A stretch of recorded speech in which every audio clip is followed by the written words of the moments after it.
Hi, and thanks for tuning in.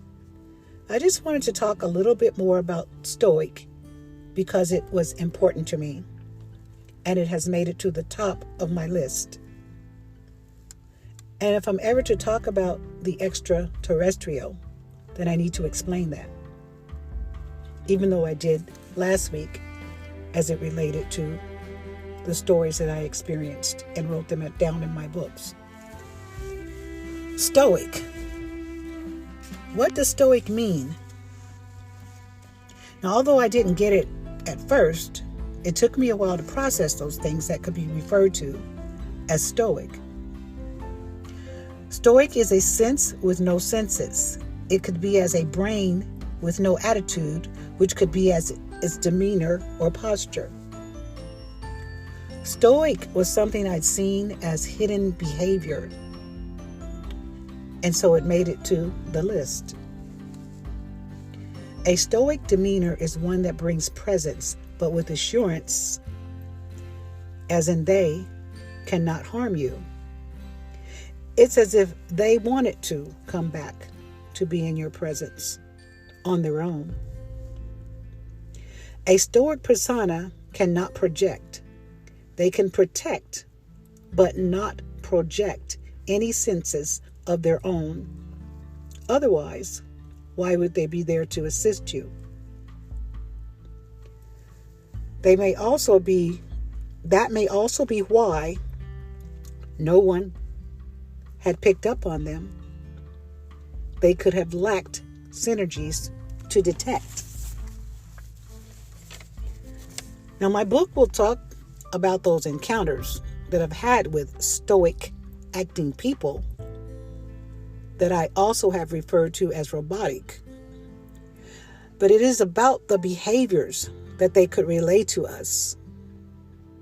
Or was it the deeds that they had performed while within that inner circle?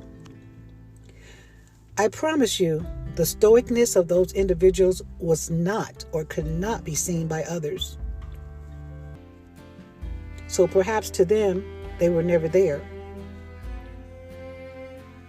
And I just didn't know until afterwards that they came there for me. So everyone can say, I've been touched. I've been helped. I don't know what it is. It seems strange. But I have actually witnessed and experienced this as a phenomenon. Having stoic people, as in robotic, in your presence can be something that's hard to process. But it's been harder for me to realize who those people can be. I remember their faces, how they look, but more so the deed or the actions that they had performed as individuals.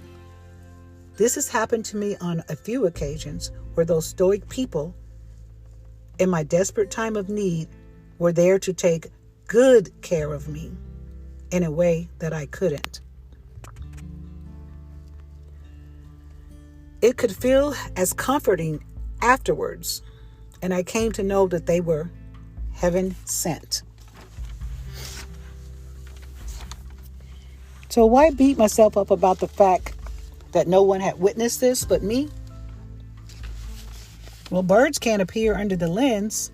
Well, they can, but those photos somehow mysteriously disappeared. The people in my presence can show up to make sure I'm not harmed or hurting too much.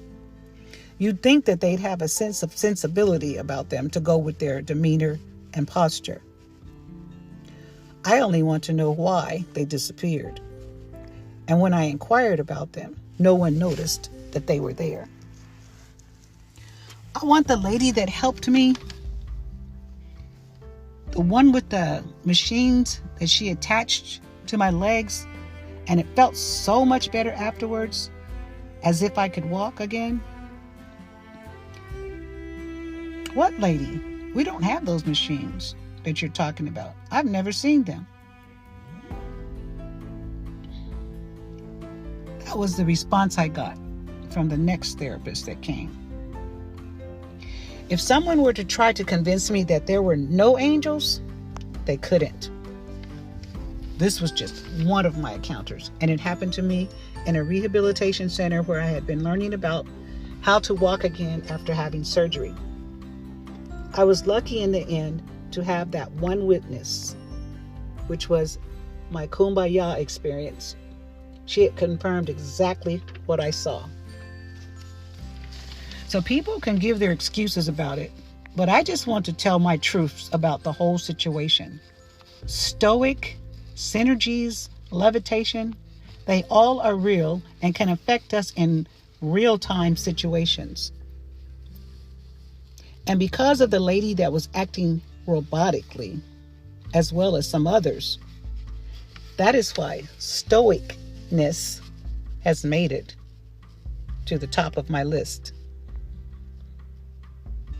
The list where I have been naming encounters, which I believe are within the realms of the extraterrestrial. And most people would never believe it unless they're in that space. Thank you for listening. Next week's podcast will be a pause break, and I'll do some of the readings from the writings by IJ. Stay tuned. Thank you.